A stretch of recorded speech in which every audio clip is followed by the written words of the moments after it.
The popular wedding planning site, The Knot, is out with its 12th annual wedding industry report. The Knot Real Wedding Study. Here to help us make sense of all of it is Amanda Goetz, Vice President of Marketing at The Knot. So, Amanda, your study found, did a lot of research, the average price of a wedding in 2018 was $33,931. So basically Yes. $34,000. Yes. But get some context around this for us. Like, where is this? Is it increasing? Is it flat? What are you guys seeing? Well, I will just caution that $33,000 is an average. Okay. So that's ranging from $16,000 in Idaho all the way to $96,000 in New York City, right?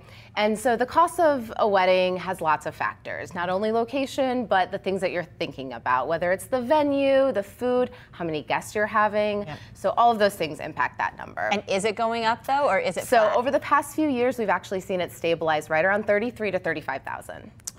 What are the biggest trends in weddings? Before we came on, we were just talking about the photo booth with all the props, which Yeah. every wedding I go to has that. It sort of seems like you can't have a wedding now without all the stupid hats and whatever, the big glasses, right? It's not even that funny. I don't know. Everyone does it, though. What are some of the biggest things that couples are spending for? So I think the biggest thing to think about is the guest experience. So guest counts continue to stay right around 136 on average, which has definitely decreased over the years, but the cost per guest is going up. So couples are having more intimate weddings, but they're spending on that guest experience, almost $250 per guest.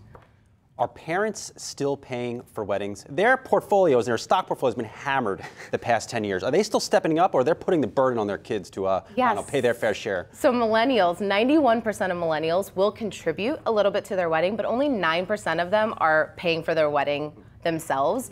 But it's funny because we actually surveyed a sampling of Gen Z. Gen Z are people, 14 to 23. So the older Gen Zers are the ones now starting to think about getting married. Over 33% of them actually said that they want to pay for the wedding on their own. But they're actually going to wait because they want to be financially stable before they get married. Okay, so I remember using The Knot when I got married. Awesome. Yes, it was very good. Now I feel like all my cousins that get married, they're using this Zola on there as well. So I feel like there's a lot more competition also in the space. Are you guys feeling that as well? I mean, it's just great when there's more people in the space. The industry is booming. Weddings don't go away. And so we're really excited because the Knot registry is one of those places where we allow you to add registries from anywhere. You can have retailers like a Zola or a Target, all the way to cash and experiences, and charity registry is really a big component. We actually see more and more charity registry. Gen Z, actually, that shot up. Over 60% want to add a charity to their registry. And so that's really important when we think about the registry space, yeah. I don't know if you guys go into this in your report. I don't think you do, but can you explain the barns thing to me? Like, every millennial wants to have their wedding in a freaking barn. Rustic barn, yeah. They also like camps. I don't get it. So the biggest thing is couples today want to make their wedding their own, and so they're looking for ways to kind of infuse their own personality.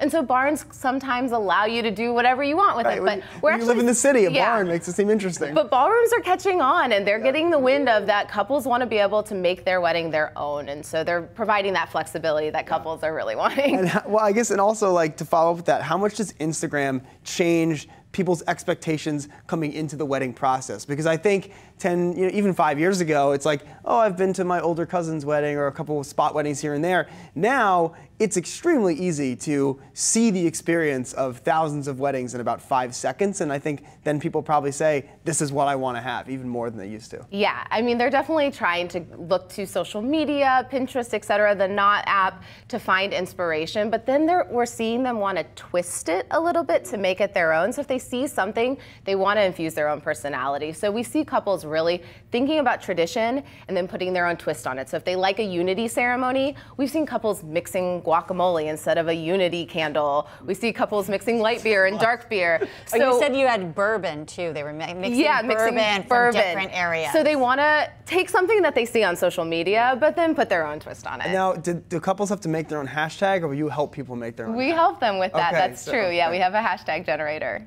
One of my favorite things is that I was happy that only a third of couples end with with a post-wedding brunch, while 84% have a rehearsal dinner. I don't like the brunch. Cost-cutting, Jen. Are you guys fans of the brunch? Cost-cutting, and like if that. they had a great time because they're spending more on that guest that night before, they might not be waking up for that. When I say goodbye to people that night, I'm like, I don't need to see you again. I'm the done. brunches I've been to are like a little low energy for obvious reasons. Yeah, that's right? exactly. It's like, oh, we're still here. That's why this is my cost-cutting advice. Forget the brunch. Yeah, exactly. Amanda Goetz from The Knot, thank you so much. Thank you for having me.